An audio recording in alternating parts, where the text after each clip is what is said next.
How I Survived the Pyongyang Film Festival.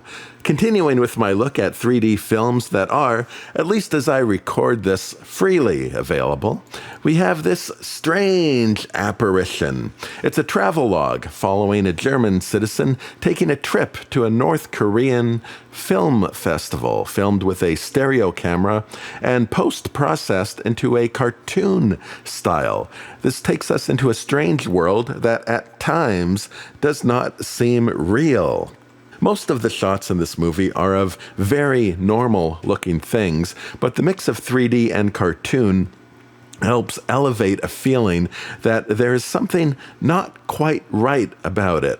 Normally, this kind of toon effect would blend everything together like a moving Picasso, but the stereo element keeps the picture from fully getting lost in the canvas.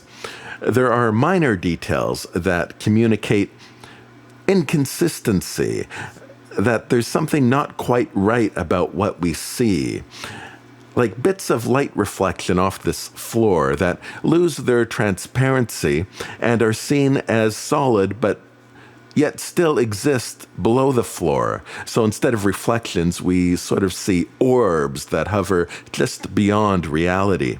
Elsewhere, you will notice the cartoon effect creating solid color where there should be some nuance and shading. Instead of a gradual shift in depth, this leads to areas taking on a bulkiness, such as during a singing performance, some stage fog takes on the appearance of a kind of shape-shifting bear that seems ready to pounce at any moment. A bright area where the sun is shining off of floors might look like they have snow piling up on them. Windows will often seem painted over instead of see-through, and eyeglasses will suddenly become sunglasses depending on the angle we see them at. I found with finer details, this blotching would sometimes confuse the depth perception, creating lines and shapes that connect unnaturally, somewhat reminiscent of old-fashioned 3D auto-conversion artifacts. It seemed to me that the washed-out detail gave my eyes less reference material to construct the 3D illusion of space. When viewed on a computer screen, there were many shots that felt flat when viewed within an arm's length, but on moving further away, the stereo came alive. Now, if you can't move back while watching this, I also found reducing the YouTube viewing window worked just as well. It seemed getting everything in the eye's center really helped the 3D image bloom on this one. There was a terrific stereo moment where we are shown clips in a wiggle format similar to my own slideshow. What you are seeing right now is not my doing, but an actual clip from the movie. Only these wiggles remained in stereo, so it's a 3D wiggle shot. Very neat, and perhaps the first time I've seen someone use this effect. This, for me, was the visual highlight of the show. If nothing else, this movie is worth looking at for this moment alone. Like many travel videos, there are moments that suffer from what you might call the sunset effect. That is, that a camera really cannot capture the essence of being there. Sunsets, fireworks, and concerts are typical examples of things that are often amazing to witness, but difficult to capture.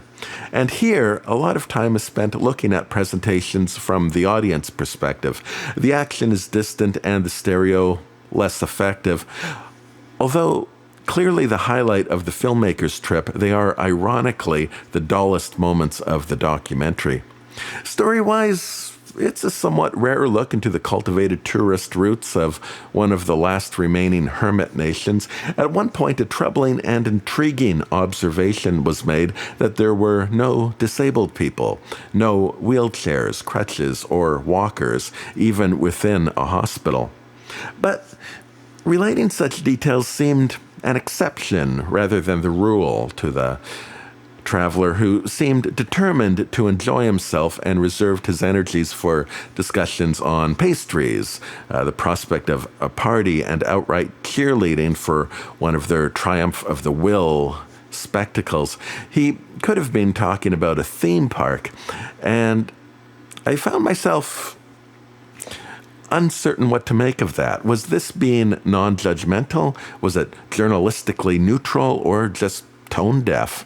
The tunification of the images began to feel very appropriate, as he did seem to be looking through the proverbial rose-colored glasses. I also wondered if something was being lost in translation, or perhaps a lack of understanding of German attitudes and manners kept me from fully appreciating this open-minded perspective. Germany does maintain diplomatic relations with North Korea. I believe there's an embassy in Berlin.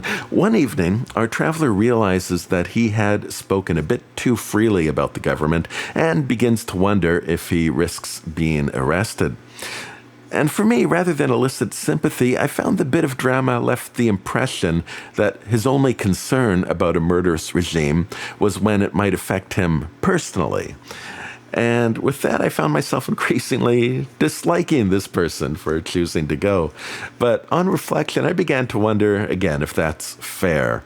Today is the West so enlightened. Making online commentary is frequently landing people in jail, and most countries are actively writing up legislation to make that even easier.